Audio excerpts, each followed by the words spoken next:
Australia তো এই ম্যাচটা হেসে খেলেই জিতে যাচ্ছিল, সেখান থেকে আমার আশাবাদ ছিল অস্ট্রেলিয়া এক বল থাকলেও অস্ট্রেলিয়া ম্যাচ জিতবে, কিন্তু অস্ট্রেলিয়া প্লেয়ার প্রতি আমার অতটা বিশ্বাস আছে। আপনার এই আশার জন্যই আমরা হারছি ভাই, এটা ঠিক না ভাই। না সাপোর্ট করতে পারে স্বাভাবিক। আমি অস্ট্রেলিয়া সাপোর্ট করি, অস্ট্রেলিয়া দলটা অনেক ভালো লাগে আমার কাছে। আর বাংলাদেশের খেলা দেখলে আমার প্রেশার হাই হয়ে যায়, কেন ওরা 2 রান 1 রানে বেশিরভাগ খেলা হারে। সাপোর্ট করি আর আমি অস্ট্রেলিয়া জিতেছে তার জন্য আমি অনেক হ্যাপি। আজকে অনেক আশাবাদ নিয়েছে যে অস্ট্রেলিয়া জিতবে। হোয়াইট ওয়াশ হলে নিজের কাছে একটু খারাপ লাগতো, কিছু করার নাই। সাপোর্ট করি অস্ট্রেলিয়া, হারলে অস্ট্রেলিয়া, জিতলো অস্ট্রেলিয়া। প্রথম 2 ম্যাচ হেরে যাওয়ার পর খেলে কেমন? অনেক খারাপ লাগছে 2 ম্যাচ হারার পর। আমি পারছি না শুধু অস্ট্রেলিয়া মারা আশা করি। আমি ব্রাজিল না, আমি আর্জেন্টিনা।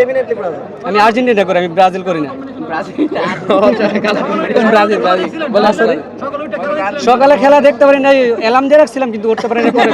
এটা খেলা দেখা উচিত ছিল ভাই আপনার। না 17 তারিখে খেলা দেখবো, আর্জেন্টিনা খেলা দেখবো, কিন্তু ব্রাজিল খেলা জার্সি পরে আসছে তারা দেখ প্রেসার আসলে হাই হয়ে গিয়েছিল। আমার প্রেশার হাই হয়েছে না, কেন অস্ট্রেলিয়া এক বল থাকার কালো জিতবে, এর উপর নিজের আত্মবিশ্বাস আছে। আসতে পারছেন নাকি তাই বলেন? ক্যামেরা আপনি কি মানে স্টেডিয়ামের পশ্চিমে হাসতে না বললে সমস্যা না। আমি তো বেসিক্যালি অস্ট্রেলিয়া জার্সি পরার কারণেই তো ক্যামেরায় আসা। আমার কারণ না, আমি 18 বছর অস্ট্রেলিয়া সাপোর্ট করি, কিন্তু আজকে নতুন না। আমার বাসায় আরো 5টা জার্সি আছে।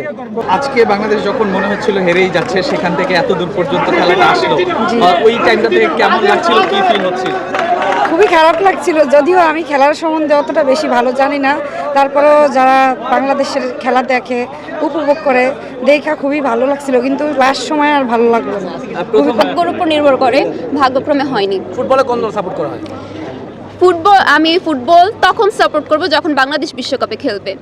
আর হচ্ছে সবাই হয়তো এখন ব্রাজিল, আর্জেন্টিনা, পর্তুগাল এদের নিয়ে পড়ে আছে, তো হচ্ছে ওনাদের নিয়ে কিছু বলবো না। তবে যদি ওনারা একটু বুঝতো যে কেন আসলে ওনাদেরকে সাপোর্ট করা উচিত না, তাহলে এটা হয়তো ভালো হতো। আসছেন, কেমন উপভোগ করলেন? যদিও বাংলাদেশ জিতে যাচ্ছিল, অল্পের জন্য হেরে গেছে, কেমন লাগছে?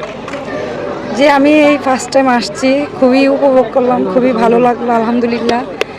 এর আগে তো আমাদের বাংলাদেশ জিতছে, এখন মানে আপনার একটুর জন্য হইতে পারে না, তার জন্য আমরা আপসেট না।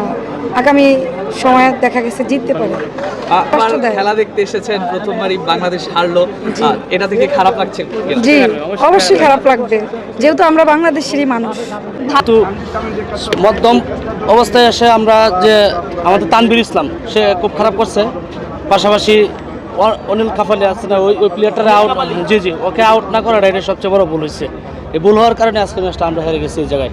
আর পাশাপাশি বর্তমান যে প্রেসিডেন্ট তামিম ইকবাল সাহেব আছে, ওনাকে বলবো যে ইন্ডিয়া কীভাবে প্লেয়ারদেরকে সবসময় স্যাটিসফাই করে, এই জিনিসগুলো খেয়াল রাখবেন। আমাদের দেশে তো এরকম হয় যে একটা ম্যাচ ভালো খেললো, খেলার পরে আবার তাকে দলে রাখা হয়। একটা ম্যাচ খেলার পরে যদি সে দেখতেছে ভালো, তাহলে তাকে দলে রাখা হবে। আমাদের এই যে কিছুদিন আগে না সরি, কত বছর যাবতীয় তো ফিলিস্তিনদের সাথে ইসরায়েলের এত যুদ্ধ। আর্জেন্টিনা তো একদম প্রকাশ্যে অস্ত্র দিতেছে, আর হচ্ছে ব্রাজিল প্রকাশ্যে কি বলে আমাদের আল্লাহর নাম জুতার মধ্যে লেখা, আমি নিজে দেখছি। তো হচ্ছে এই জন্য আমি আর্জেন্টিনা, ব্রাজিল বা অন্যান্য দল সাপোর্ট করি না, তবে আজকে মোরক্কো সাপোর্ট করছি। জি, আমার জীবনে দেখা অন্যতম সেরা খেলার মধ্যে একটা ছিল, কিন্তু মানে লাস্টের দিকে তাসকিনের ওই এক ওভারটা আমাদের ম্যাচ হারিয়ে দিছে। আর এর আগে শেখ মেহেদির ব্যাটিংয়ের সময় কিছু বলছিল, are always catches win matches, অনেক ক্যাচ মিস ছিল, এই জন্য বাংলাদেশ এই জায়গায় হেরে গেছে। তারপরে ওটা কি বাংলাদেশ কিছু জি ভাইয়া, ব্রাজিলের খেলা হচ্ছে বাংলাদেশের খেলা ফার বেটার ছিল। Thank you. মানে বাংলাদেশ তো আসলে অনেক আগেই হেরে গিয়েছিল, প্রায় 24 বলে 9 রান দরকার ছিল। এটা একদম ম্যাজিক্যাল একটা মোমেন্ট ছিল, একদম এই ম্যাচ যদি বাংলাদেশ জিততো একদম হিস্টোরিক্যাল একটা উইন হইতো। আনফরচুনেটলি বাংলাদেশ জিততে পারে না। ব্রাজিলের ছেড়ে গেল, খুব ভালো খেলছে, কিন্তু আজকের ম্যাচটা বাংলাদেশের কেমন দেখলেন? ভালো, খুব ভালো লাগছে, খেলায় ভালো লাগছে, ভালো। আর শেষ জীবনের প্রথম খেলা দেখার জন্য জিতলে খুব খুশি হইতাম। তারপরও যতটুকু খেলা দেখেছেন খুব ভালো লাগে। পয়সা উসুল কিনা? অবশ্যই অবশ্যই। আচ্ছা, থ্যাংক ইউ। Very good. একটা ওই লাস্টের দিকে তাসকিনের একটা ওভারে ওই কিছু রান নিয়ে নিল, এইটাই একটু এখানে আমরা আর কি ইয়ে হয়ে গেছে। আগে থেকে উঠতে বাংলাদেশের তৈরি হয়েছিল, এইটা কেমন লেগেছে? এটা খুবই লাগলো, আবার খুবই এক্সাইটেড এবং আমরা খুশি যে এই বাংলাদেশ ভালো পারফরম্যান্স করছে।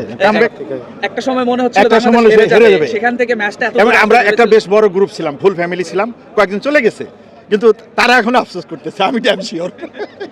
তবে আমরা কি বাংলাদেশের পারফরম্যান্স অনেক উন্নত হচ্ছে?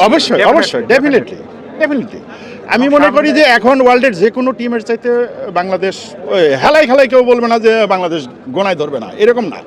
এখন সবার জন্যই বাংলাদেশ একটা আতঙ্কের বিষয় হয়ে দাঁড়ায়। ম্যাচ বলতে গেলে অনেক থ্রিলার ছিল, লাস্টের দিকে অনেক ভালো উপভোগ করছি, কিন্তু আমরা হেরে গেছি লাস্টে 1 উইকেটে।